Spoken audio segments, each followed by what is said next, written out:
Hello friends, आशा करता हूँ आप सब अच्छे होंगे। आज हम पढ़ेंगे the national investigation agency act 2008। ये एक ऐसा एक्ट है जो कि सिर्फ और सिर्फ ये पर्टिकुलर एजेंसी को बनाने के लिए बनाया गया है। मतलब एक NIA, जिसको नेशनल इन्वेस्टिगेशन एजेंसी के नाम से जाना जाता है, इस एजेंसी का फॉर्मेशन इस एक्ट के अंतर्गत किया गया है। तो इसमें टोटल 5 चैप्टर्स हैं, 26 सेक्शंस हैं और एक शेड्यूल है। 5 चैप्टर में जब आते हैं अपन, तो पहला जो चैप्टर है वो डील करता है प्रीलिमिनरी से। प्रीलिमिनरी में सिर्फ और सिर्फ 2 सेक्शन है, एक शॉर्ट टाइटल और एक डेफिनेशन। वहीं जब अपन आते हैं सेकंड चैप्टर में, तो सेकंड चैप्टर डील करता है नेशनल इन्वेस्टिगेशन एजेंसी के बारे में। सेक्शन 3 से लेके सेक्शन 5 तक बताया गया है नेशनल इन्वेस्टिगेशन एजेंसी के बारे में। चैप्टर नंबर 2, तो आप लोग को प्री पॉइंट ऑफ व्यू से ये पूछा जा सकता है कि कौन से चैप्टर के अंतर्गत नेशनल इन्वेस्टिगेशन एजेंसी का कॉन्स्टिट्यूशन किया गया है। तो चैप्टर नंबर भी पूछा जा सकता है, तो ये है चैप्टर नंबर 2। ऑप्शन में चैप्टर नंबर 3 और चैप्टर नंबर 4 ये सब भी आ सकते हैं, तो आपको चैप्टर नंबर 2 इंपॉर्टेंट रखना है, क्योंकि प्री पॉइंट ऑफ व्यू में ये सारे चैप्टर्स के नाम इंपॉर्टेंट होते हैं। तो चैप्टर 2 था नेशनल इन्वेस्टिगेशन एजेंसी। चैप्टर 3 में जब आते हैं, तो चैप्टर 3 बताता है investigation by national investigation agency. NIA कैसे इन्वेस्टिगेट करेगी वो बताया है चैप्टर नंबर 3 में, जो कि सेक्शन नंबर 6 से लेकर सेक्शन नंबर 10 तक है। अब आते हैं चैप्टर नंबर 4 में। चैप्टर नंबर 4 में स्पेशल कोर्ट, क्योंकि NIA का काम होता है इन्वेस्टिगेशन करके, बस अब जो भी ऑफेंस हुआ है उसमें इन्वेस्टिगेट करना। इन्वेस्टिगेट करके वो कहाँ पे पेश करेंगे, तो वो कोर्ट में पेश करेंगे। तो वो कौन सा कोर्ट होगा, तो स्पेशल कोर्ट होगा। स्पेशल कोर्ट का गठन कहाँ पे होगा या फिर कॉन्स्टिट्यूशन कहाँ पे होगा, तो चैप्टर नंबर 4 के अंतर्गत ये सब चीज़ें बताई गई है कि प्लेस ऑफ सीटिंग क्या होगा, जुरिसडिक्शन क्या होगा, पावर क्या होगा स्पेशल कोर्ट्स का। तो ये सारी चीज़ें जो स्पेशल कोर्ट से रिलेटेड है वो सेक्शन नंबर 11 से लेकर सेक्शन नंबर 22 तक डील की गई हैं। और अब आते हैं चैप्टर नंबर 5 में। चैप्टर नंबर 5 आखिरी चैप्टर सभी का मिसलेनियस होता है, तो इसमें भी सेम चीज़ें मिसलेनियस है। चैप्टर नंबर 5 जो कि सेक्शन नंबर 23 से लेकर 26 तक है, और एक शेड्यूल है इसमें।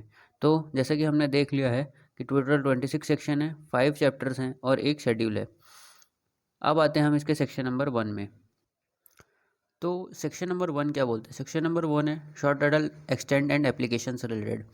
शॉर्ट टाइटल इसका जैसे कि हमने पहले पढ़ चुका है, नेशनल इन्वेस्टिगेशन एजेंसी एक्ट 2008 है। एक्सटेंड में बता देंगे तो ये एक्सटेंड है होल ऑफ इंडिया पे, और एक्सटेंड में से क्वेश्चन आपका बन सकता है, ध्यान रखिएगा। होल ऑफ इंडिया के साथ साथ ये कहाँ कहाँ अप्लाई होता है, तो ये बता दीजिए कि to the citizen of India outside India, मतलब ऐसे सिटीजन ऑफ इंडिया जो बाहर रहते हैं, आउटसाइड इंडिया रहते हैं, उनके ऊपर भी ये एप्लीकेशन होता है इसका, इस एक्ट का। To person in the service of government wherever they may be, मतलब कहीं पे भी हों, अगर वो गवर्नमेंट की सर्विस में है तो उनके ऊपर ये एक्ट एप्लीकेबल होगा। Person on ships and aircrafts registered in India wherever they may be, कोई भी शिप या फिर एयरक्राफ्ट जो कि इंडिया में रजिस्टर्ड है, वो कहीं पे भी होंगी, उनके ऊपर भी ये एक्ट एप्लीकेबल होगा। अब हम देखते हैं सेक्शन नंबर 2 में। सेक्शन नंबर 2 में क्या बात करता है? सेक्शन 2 का जो क्लॉज ए है वो डील करता है एजेंसी। 2A में डिफाइन किया गया है एजेंसी। एजेंसी क्या होगी, जो कि सेक्शन नंबर 3 में नेशनल इन्वेस्टिगेशन एजेंसी कॉन्स्टिट्यूट की जा रही है, उसको as a word agency define किया गया है। तो जहाँ कहीं भी आप एजेंसी देखेंगे वो उसका मतलब यही होगा कि वो NIA की बात कर रहे हैं। उसके बाद 2B में बताया गया कोड। ये कोड कहीं पे भी अगर लिखा होगा तो डेफिनेशन में उस कोड का मतलब ये बताया गया कि जो कोड ऑफ क्रिमिनल प्रोसीजर है 1973 का, उसको इस कोड के टर्म पे हर जगह डिनोट किया जाएगा। 2C में बता दिएगा high court. High court means high court within whose jurisdiction special court is situated, ऐसा हाई कोर्ट जिसके जुरिसडिक्शन में स्पेशल कोर्ट सिचुएट है, उस हाई कोर्ट की बात की जा रही। अब आते हैं 2D में। 2D में प्रिस्क्राइब्ड के बारे में बताया। प्रिस्क्राइब्ड क्या होगा? प्रिस्क्राइब्ड बाय रूल्स होगा। 2E public prosecutor. Public prosecutor में क्या आएगा? तो पब्लिक प्रोसिक्यूटर और एडिशनल पब्लिक प्रोसिक्यूटर और स्पेशल पब्लिक प्रोसिक्यूटर। तो यहाँ पे आप ध्यान रखेंगे, आपका 2E पूछा जा सकता है कि 2E जो है पब्लिक प्रोसिक्यूटर से डील कर रहा है, तो उसमें कौन कौन सा आता है? तो उसमें पब्लिक प्रोसिक्यूटर भी आता है, एडिशनल भी आते हैं, स्पेशल भी आते हैं, जो कि सेक्शन नंबर 15 में डिफाइन किया गया है, जिसको सेक्शन 15 में अपॉइंट किया गया, सॉरी। 2F में आते हैं, तो 2F में शेड्यूल के बारे में बताया। तो शेड्यूल जो कि इस एक्ट का शेड्यूल है। 2G में जो शेड्यूल ऑफेंसेस हैं, जो ऑफेंसेस शेड्यूल में डिफाइंड किए गए हैं, वो शेड्यूल ऑफेंस के नाम से जाने जाएंगे। 2H में बता दिया गया स्पेशल कोर्ट। स्पेशल कोर्ट जो कि कॉन्स्टिट्यूट किया जा रहा है सेक्शन 11 के अंतर्गत या फिर सेक्शन 22 के अंतर्गत, तो वो स्पेशल कोर्ट होगा 2H में। तो आपको सबसे इंपॉर्टेंट है 2A पूछा जा सकता है, 2E पूछा जा सकता है और 2H पूछा जा सकता है और 2G भी पूछा जा सकता है।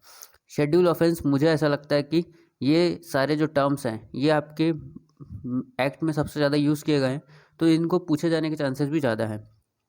तो आप इनके कम से कम जो पॉइंट्स हैं वो आप देख के जाइएगा। उसके बाद हम आते हैं सेक्शन नंबर 3 में। अब जैसा कि हमने चैप्टर के नाम से ही समझ लिया है कि चैप्टर नंबर 2 है जो वो डील करता है नेशनल इन्वेस्टिगेशन एजेंसी से। तो अब NIA का जो कॉन्स्टिट्यूशन होगा वो सेक्शन नंबर 3 में होगा। तो सेक्शन नंबर 3 यही बात करता है constitution of national investigation agency. तो सेक्शन जो 3 है वो ये बोलता है कि जो सेंट्रल गवर्नमेंट है वो कॉन्स्टिट्यूट करेगी एक स्पेशल एजेंसी का, उसका नाम होगा नेशनल इन्वेस्टिगेशन एजेंसी, और इसका काम होगा इन्वेस्टिगेशन और प्रोसिक्यूशन करना ऑफेंसेस के, उन ऑफेंसेस के जो कि स्पेसिफाइड किए गए हैं शेड्यूल में। तो यहाँ पे बात किया गया है नेशनल इन्वेस्टिगेशन एजेंसी का। तो सिंपल आपको याद रखना है कि जो सेंट्रल गवर्नमेंट कॉन्स्टिट्यूट करेगी इसको। सेक्शन 3 का जो क्लॉज 2 है वो ये बोलता है subject to any orders which the state government may make officers of the agency shall have throughout the India. मतलब सेंट्रल गवर्नमेंट अगर ऑर्डर करे तो जो एजेंसी है उसके पास throughout India in relation to the investigation of schedule offences, जो schedule offences हैं और उनको अरेस्ट करने का पर्सन को, या फिर ऑल पावर ड्यूटीज प्रिविलेजेस और liabilities which police officers have in connection with the investigation of offences committed therein. तो उनके पास अगर सेंट्रल गवर्नमेंट चाहे तो सारे पावर्स को दे सकती है। और कोई भी ऑफिसर होगा एजेंसी का या फिर उसके ऊपर उस और above the rank of sub inspector के रैंक के अबव का, subject to any order with the state central government may make exercise throughout India. मतलब जो भी सेंट्रल गवर्नमेंट ऑर्डर करेगी उसको एक्सरसाइज कर सकता है थ्रू आउट इंडिया। और उस any of the powers of officer in charge of police station in the area which he is present for the time being, and when so exercising such power subject to any such order be deemed to be an officer in charge of police station discharging the function or officer within the limits of the stations। तो यहाँ पे simple ये बताया गया कि central government power deliver कर रही है। ये था सेक्शन नंबर 3। अब आते हैं हम सेक्शन नंबर 4 में। सेक्शन नंबर 4 जो डील करता है वो है सुप्रिटेंडेंट से। सुप्रिटेंडेंस पावर किसके पास होगी? तो जो ऐसा कि हम देख सकते हैं कि सुप्रिटेंडेंस जो होगी एजेंसी का, जो सुप्रिटेंड करेगा तो वो कौन करेगा? तो सेंट्रल गवर्नमेंट करेगी। उसके बाद जो इसका सेक्शन 4 का जो क्लॉज 2 है वो ये बोलता है जो administration of agency shall vest in an officer designated as director general. मतलब एजेंसी का जो एडमिनिस्ट्रेशन किया जाएगा वो किसके ऊपर वेस्ट किया जाएगा? एक ऑफिसर जिसका पद होगा, जिसको डेजिग्नेट किया जाएगा एज डायरेक्टर जनरल, जो कि अपॉइंट किया जाएगा सेंट्रल गवर्नमेंट के द्वारा। तो ये था सेक्शन नंबर 4। अब आते हैं हम सेक्शन नंबर 5 में, manner of constitution of agency and conditions of service of members. तो manner of constitution of agency, किस मैनर पे कॉन्स्टिट्यूशन किया जाएगा और क्या कंडीशन होंगे सर्विस ऑफ मेंबर्स का, ये सब चीज़ कौन डिसाइड करेगा? तो as such manner as may be prescribed and condition of service as may be employed in the agency shall be such as may be prescribed. तो यहाँ पे सीधा साफ बता दिया गया कि जैसे सेंट्रल गवर्नमेंट प्रिस्क्राइब करेगी वैसा ही होगा, और जो इसके एक्ट के प्रोविजंस पे दिया हुआ है वैसा किया जाएगा। तो ये था सेक्शन नंबर 5। ये खास इंपॉर्टेंट नहीं है आपके लिए। सेक्शन नंबर 3 में कॉन्स्टिट्यूशन इंपॉर्टेंट है और सेक्शन नंबर 4 में सुप्रिटेंडेंस इंपॉर्टेंट है। इसके सिवा इस चैप्टर में और कुछ भी ज़्यादा इंपॉर्टेंट नहीं है। अब हम आते हैं चैप्टर नंबर 3 में। चैप्टर नंबर 3 डील करता है investigation by national investigation agency. तो सेक्शन नंबर 6 क्या बोलता है? इन्वेस्टिगेशन किया जाएगा किसका? शेड्यूल ऑफेंसेस का। शेड्यूल ऑफेंसेस क्या होते हैं? जो ऑफेंसेस शेड्यूल में डिफाइन है। ऑन रिसिप्ट ऑफ इंफॉर्मेशन, अगर कोई इंफॉर्मेशन आती है under section 154 of the code, मतलब CRPC के 154 जिसमें FIR का जिक्र किया जाता है, वो इंफॉर्मेशन अगर मिलती है और वो रिलेट करती किससे? शेड्यूल ऑफेंस से, तब ऑफिसर इन चार्ज ऑफ जो पुलिस स्टेशन है वो फॉरवर्ड करेगा एक रिपोर्ट, किसको? स्टेट गवर्नमेंट को। तो ये आपके लिए इम्पोर्टेंट है। जब भी कोई इन्फॉर्मेशन आएगी 154 में, तो ऑफिसर इंचार्ज मतलब जो पुलिस थाने का इंचार्ज होता है वो एक रिपोर्ट बनाएगा और फॉरवर्ड करेगा किसको? स्टेट गवर्नमेंट को। अब स्टेट गवर्नमेंट उस रिपोर्ट का क्या करेगी? तो जो स्टेट गवर्नमेंट है उस रिपोर्ट को फॉरवर्ड करेगी, forward the report to central government as expeditiously as possible. जितना जल्दी हो सके उतना जल्दी सेंट्रल गवर्नमेंट को वो रिपोर्ट भेज देगी।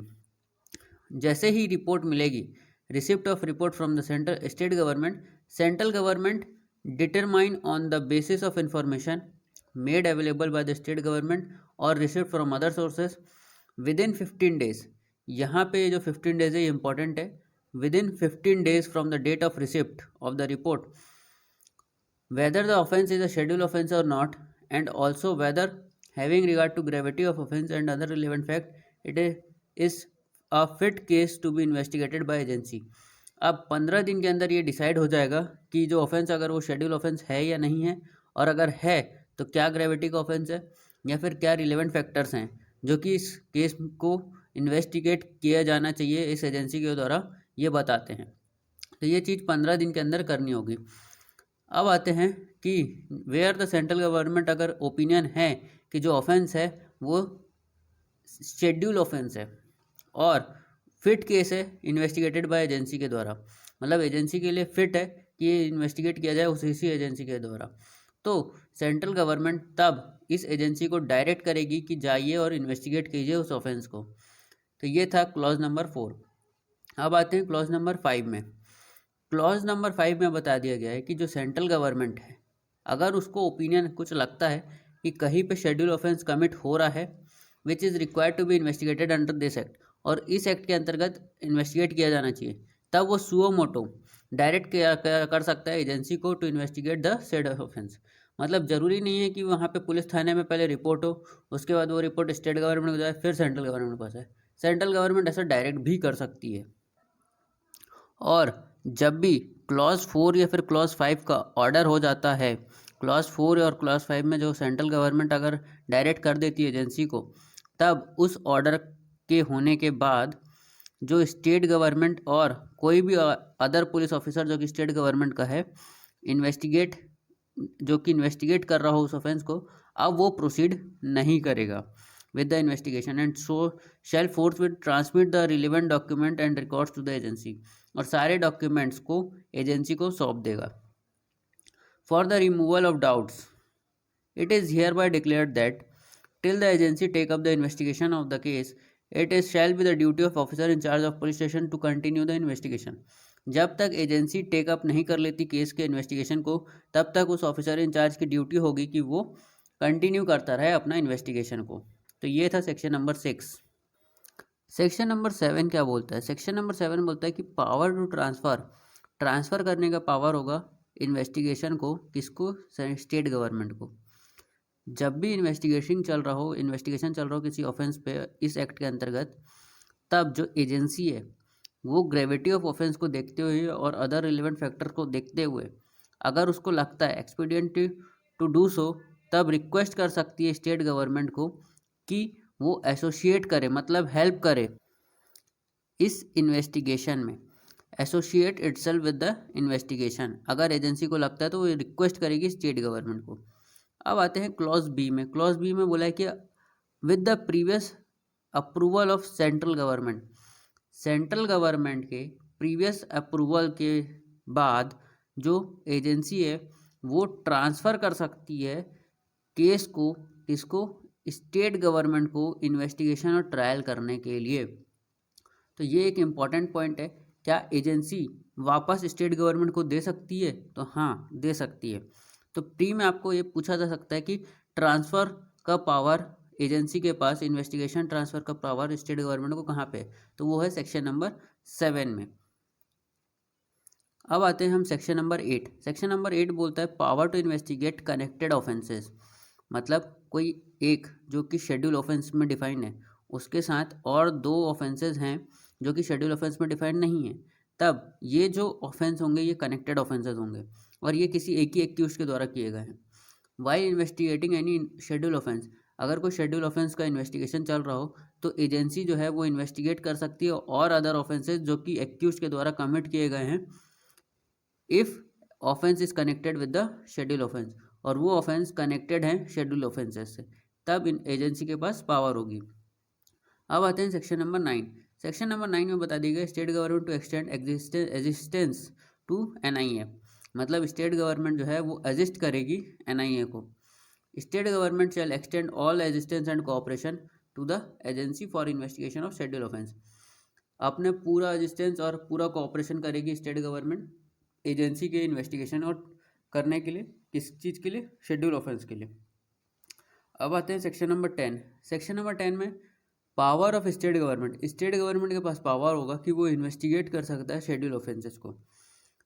Save as otherwise provided in this act, nothing contained in this act shall affect the power of state government to investigate and prosecute any schedule offence or other offences under any law for the time being in force।